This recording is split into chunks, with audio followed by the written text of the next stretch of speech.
It's your boy Hi-Fi Vega back again, and this time we're here to check out the Quart NA540.6 6-channel amplifier. This amp was sent to me by the dude Bill, aka Basshead Go Boom. So shout out to him for that. Let's open this thing up, let's see what it's about, and I'll kind of talk about the specs as we go. This amp is 17 inches long. It's around 10 inches wide and a little over 2 inches tall. It takes 4 gauge ground and power inputs, and you can have 10 gauge out to your speakers. I tested this with 12 gauge, it fit easily. I assumed that 10 gauge would fit pretty easily as well. Now the finish on this amp is white, which I assume denotes that it is marine capable because it is marine capable. And then on the sides you can see that it's kind of a brushed nickel kind of look, and I really dig it. It's very classy. As far as power ratings go, we're rated 60 watts by 6 at 4 ohm stereo and 90 watts by 6 at 2 ohm stereo. The test we're going to do today is an 8 ohms mono test and a 4 ohms mono test. They will be bridged on one single pair of channels, but we will load down the rest of the amp so that the power supply is loaded down and we can get a true rating on this. We're going to jump into the amp dyno, but before we do that, I just want to mention something about the listening test.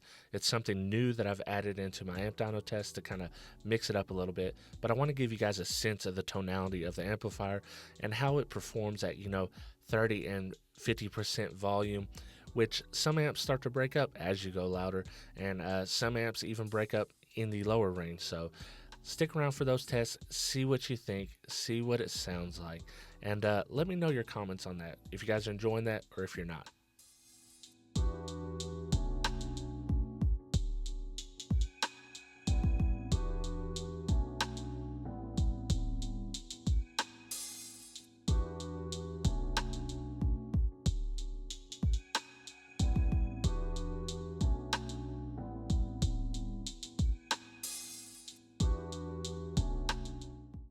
I'm going to start with the 8 ohm mono test. We are rated 60 watts per channel. We're looking for 120 watts on this run.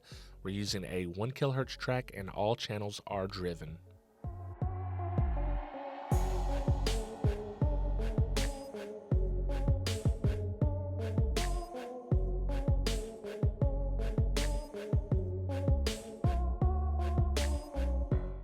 We did come up short. We got 100 watts at 14.4 volts and we pulled 46 amps.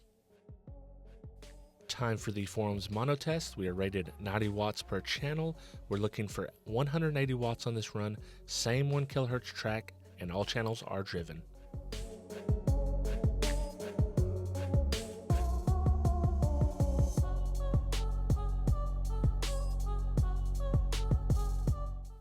Looks like we fell short once again. We got 137 watts, 14.36 volts, and we pulled 79 amps.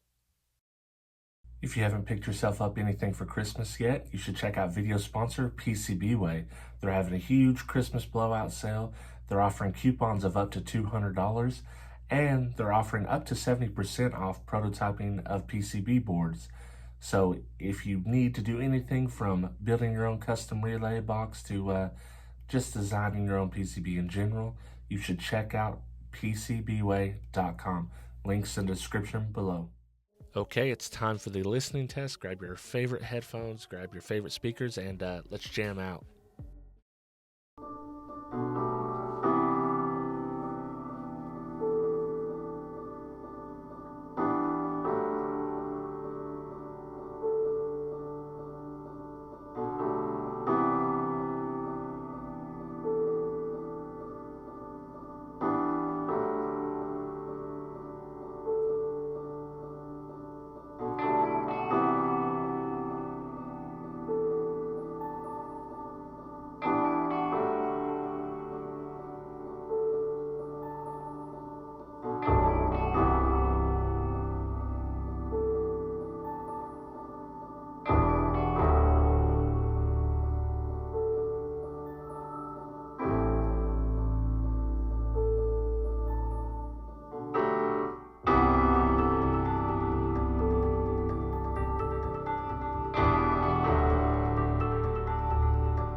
Final thoughts, this amp was just okay.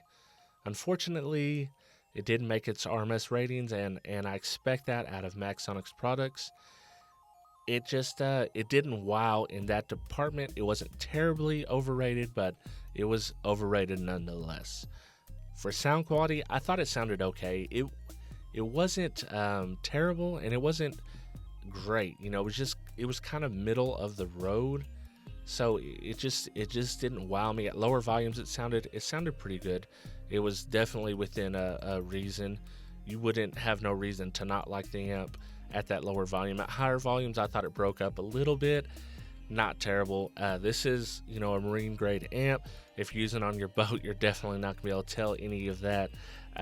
One thing I do want to note is that higher volume under heavy load, that was 4 ohms mono bridged across the amp, all channels driven. I did hear some transformer whine, and that was over my power supply. And some of you know that my power supply can be quite loud. So will this affect you in your vehicle or especially on your boat? Probably not.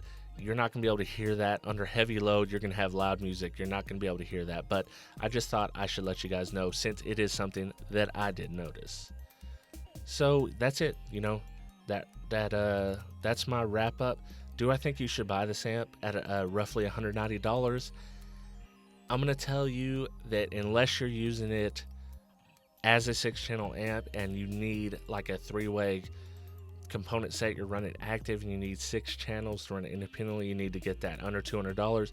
Maybe I'd recommend it then. But if you're going to run a sub off this amp, although it did power the HiQ pretty well, I thought, I would rather see you spend that $190 on a Pioneer 5-channel or a Kenwood 5-channel, ones that we know that perform much better than this as far as the sub channel and even the front and rear channels. So that's my recommendation. I can't really recommend this amp right now unless you specifically need 6 channels under $200.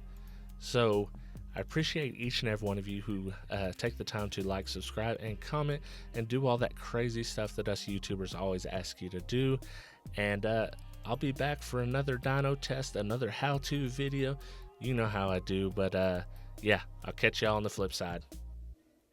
Shout out to all my Patreon supporters, but a special shout out goes to 6-star or more members: 2001 Monolithic, The Third Era, G Nava, Joaquin Juarez, Paul Smith, Rick Quattlebaum, CT Sounds, Byron Chambliss, The Karate Guy, Jason Zemer, Travis McClendon, Brandon Hanna, William Bird, and Simple Man. For as little as $2 a month, you can join the team and get Patreon exclusive content not available on YouTube.